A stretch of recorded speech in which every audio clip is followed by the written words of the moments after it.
spend time with you. Let's just cuddle tonight. Actually, I'm not sure which way to go. I'll turn in here and ask directions. Here, you take the remote. As long as I'm with you, I don't care what we watch. You know, honey, why don't you just relax and let me make dinner tonight? Aw, can't your mother stay another week?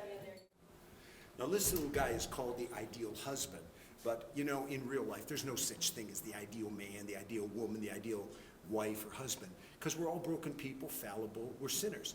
But you know, there's a lot of folks today that don't understand how do we have a successful marriage that's going to last? How do we have a marriage that's going to really be a witness and impact to others that would be onlookers? Well, you know, a little while ago, I did a study in my own life of all the people that I've really been close to as far as couples over the past 30-some years, and there's 126 that are couples that are married, and of that group, there's not one divorce out of 126 couples. Now, my wife and I, we've been married 34 years. Her parents, this August, are going to celebrate 65 years. So you say, well, I guess you just found the right soulmate. What do you go to eHarmony? You just kind of go through a list? No, there is no ideal soulmate. But there are guiding principles in the Bible, in wisdom literature, that will help us understand how to have a successful marriage and divorce-proof your home. There's 3 C's. Number 1, you have to have a compass. You know, in the car, you've got your GP, you know, you've got your GPS.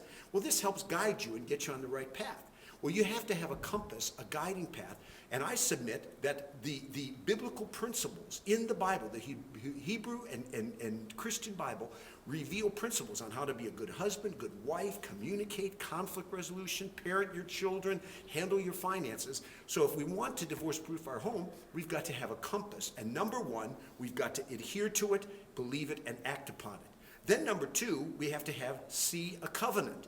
The Bible doesn't teach that when you marry, it's a contract. See, a contract basically says protect your rights and, you know, somehow avoid responsibility. But a covenant is the opposite. The opposite is this: yield your rights and guess what? Assume responsibility.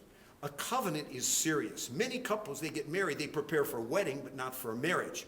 But see, a covenant is then signed like this with a ring that is gold, that doesn't tarnish, and is round, speaking of endless. A covenant is permanent. It's a solemn binding vow that's made, and that's what marriage is intended to be. So you have to have a compass, you have to have a covenant that you adhere to, you vow, and you endure and keep. And then number 3, you need a community.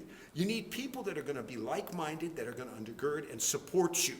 You know, sometimes you see a movie and somebody says, yeah, I'm thinking about getting a divorce, and all the buddies are drinking wine saying, yeah, dump that guy or ditch that girl, blah, blah, blah. You know what? We need people that are going to support us. When we hit a difficult time, an impasse, they're going to undergird us, help us walk it through. So remember these 3 keys to divorce-proof your home. Number 1, it has to be what? It has to be a compass, a guiding principle. Number 2, a covenant. And then number 3, there has to be a community to support us. I met a couple this week, listen to this, and the man told me about his grandfather that was married 72 years. And I listened to that testimony, and I thought, that's what I want, to leave a legacy. I also heard this week Larry King is divorcing his wife. It's number 7.